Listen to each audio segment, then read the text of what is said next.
తిరుపతికి చెందిన 8 మంది మహిళా చిత్రకారుల బృందం శ్రీ పద్మావతి చిత్రాలయం పేరిట 2 రోజుల పాటు చేపట్టిన విమెన్ ఆర్ట్ షో శనివారం హోటల్ ఉదయ్ ఇంటర్నేషనల్లోని ఘనంగా ప్రారంభమైంది. నగరి ఎమ్మెల్యే గాలి భానుప్రకాష్, పద్మావతి మహిళా విశ్వవిద్యాలయం మాజీ vice chancellor professor V Durga Bhavani, ప్రముఖ రచయిత ఆర్ఎం ఉమామహేశ్వరరావు, జనసేన తిరుపతి ఇన్ఛార్జ్ కిరణ్ రాయల్ ముఖ్య అతిథులుగా పాల్గొని జ్యోతి ప్రజ్వలన గావించి ఆర్ట్ షోని ప్రారంభించారు. ఈ సందర్భంగా వారు మాట్లాడుతూ ఆధునిక జీవన శైలిలో కూడా మన సంస్కృతిలో భాగమైన చిత్రకళను తర్వాతి తరానికి అందించేందుకు మహిళలు ముందుకు రావడం అభినందనీయమని చెప్పారు.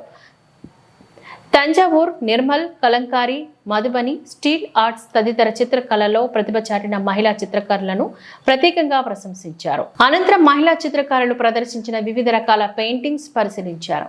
ఈ కార్యక్రమంలో ఆర్టిస్టులు కిరణ్ కుమారి, గాయత్రీదేవి, బత్తుల అర్చన, రాగిమాను, శ్రీదేవి, లావణ్య, జానకి, ఊర్మిళ, సాయి దివ్య, వేమన, విజ్ఞాన కేంద్రం నిర్వాహకులు మల్లారపు నాగార్జున, రచయిత మన్నవ గంగాధరం తదితరులు ఈ కార్యక్రమంలో పాల్గొన్నారు.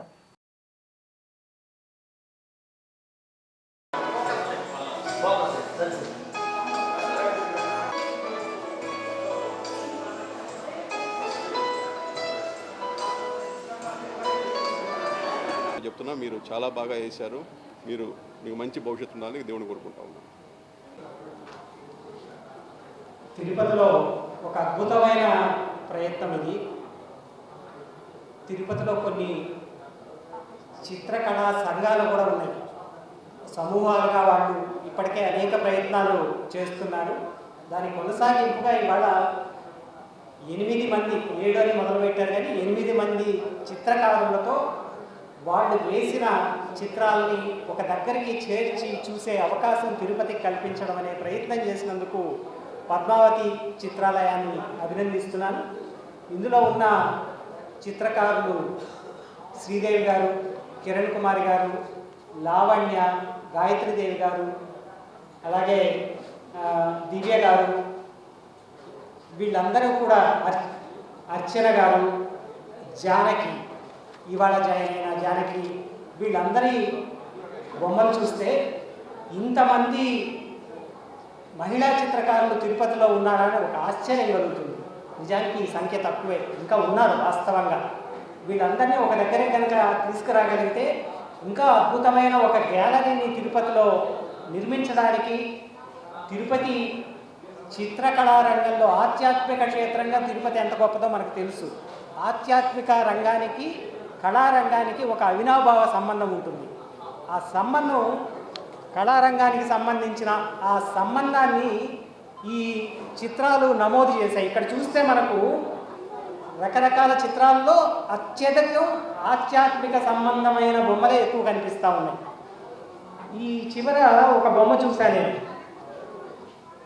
వనవాస సమయంలో రాముడు, సీత అడవిలో నడుస్తూ అలిసిపోయి సీత ఒడిలో రాముడు పడుకొని ఉన్నాడు.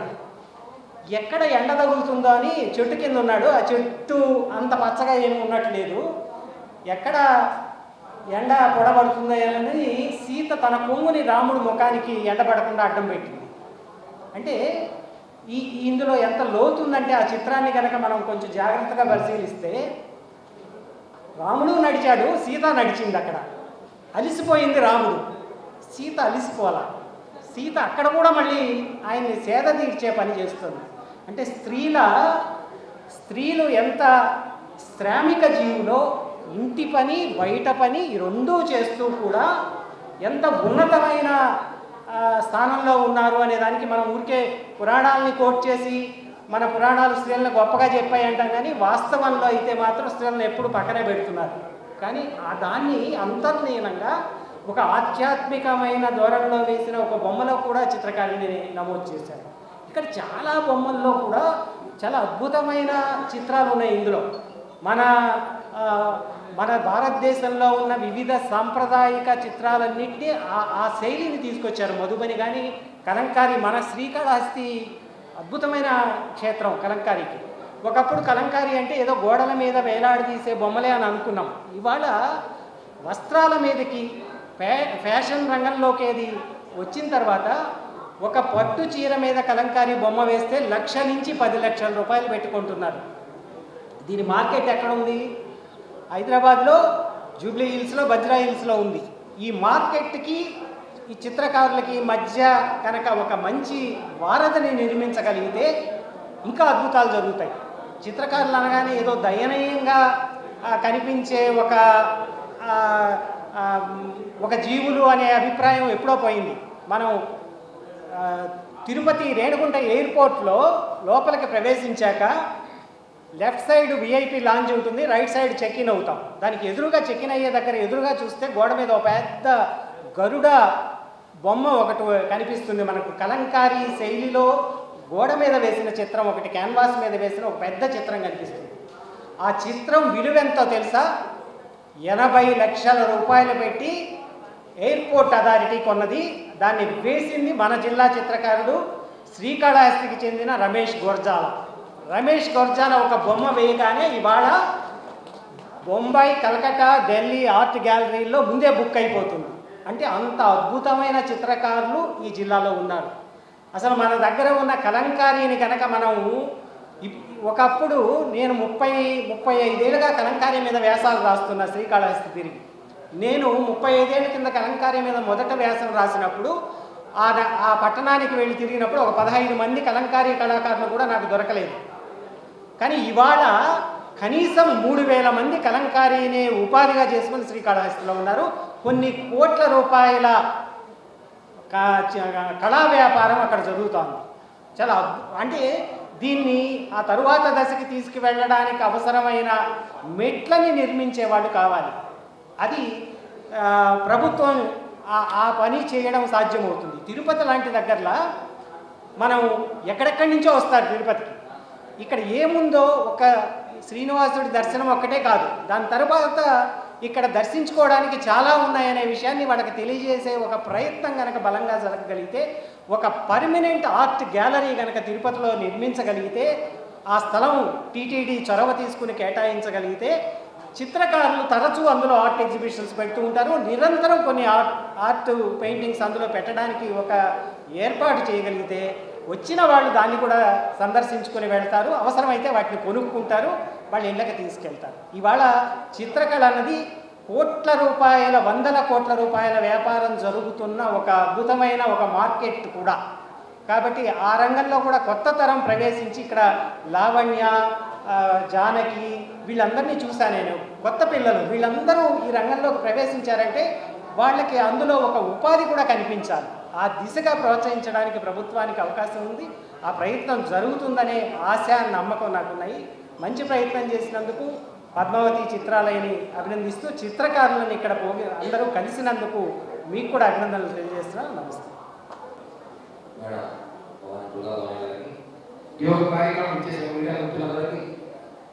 అలాగే గొప్పటి చక్కటి కార్యక్రమం నిర్వహించిన పద్మావతి చిత్రాలయ సభ్యులందరూ కూడా హృదయపూర్వక నమస్కారం తెలియజేస్తూ, ఇందాకే సార్ చెప్పినట్టు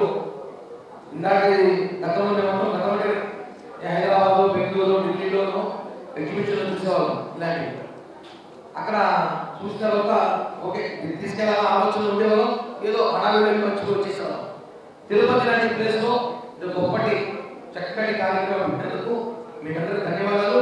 తిరుపతి జిల్లా, తిరుపతి ప్రజలందరూ కూడా ఎవరైతే ఉన్నారో అందరూ కూడా ఈ 2 రోజులు దీన్ని వచ్చి ఇచ్చేసి చూడాల్సిన అవసరం ఉంది. ఎందుకంటే వేలలో లక్షలు పెట్టుకుంటానని సార్ చెప్తుంటే ఏమవుతున్నాయి నిజంగా తెలిసి నిజంగానే దాని వాల్యూ ఉంటుందనేసి ఆ ఒక్క చిత్రాలు చూస్తుంటే చాలా అద్భుతంగా. ఖచ్చితంగా మా ప్రభుత్వం తరఫున అవసరమైతే ఖచ్చితంగా సహకరించినటువంటి టీడీ వాళ్ళతో మాట్లాడి కూడా ఒక మంచి స్థలం ఒకటి కేటాయించి వీళ్ళకి ఎప్పుడు కావాలో పెట్టుకునే ఏర్పాటు కూడా ఈఓ గారితో, చైర్మన్ గారితో మాట్లాడితే ఖచ్చితంగా అవకాశం తీసుకొని ఖచ్చితంగా కూటమి ప్రభుత్వం తరఫున నుంచి కూడా మేమందరం కూడా ఇలాంటి కళాకారులను ప్రోత్సహించేందుకు మేమందరం కూడా ప్రభుత్వం కూడా మనస్ఫూర్తిగా తెలియజేస్తూ ఈ అవకాశం ఒకసారి పాదాభివందనాలు తెలియజేస్తాం. మేము ఒక 7 మంది ఆర్టిస్టులను కలిపి ఈ ఆర్ట్ షో పెట్టినాం సార్. ఇందులో అన్ని రకాల ఆర్ట్ ఉంది సార్. ఇటువంటి ఇంకా ఫర్దర్గా చెయ్యాలని మేమందరము మనస్ఫూర్తిగా కోరుకుంటున్నాం సార్.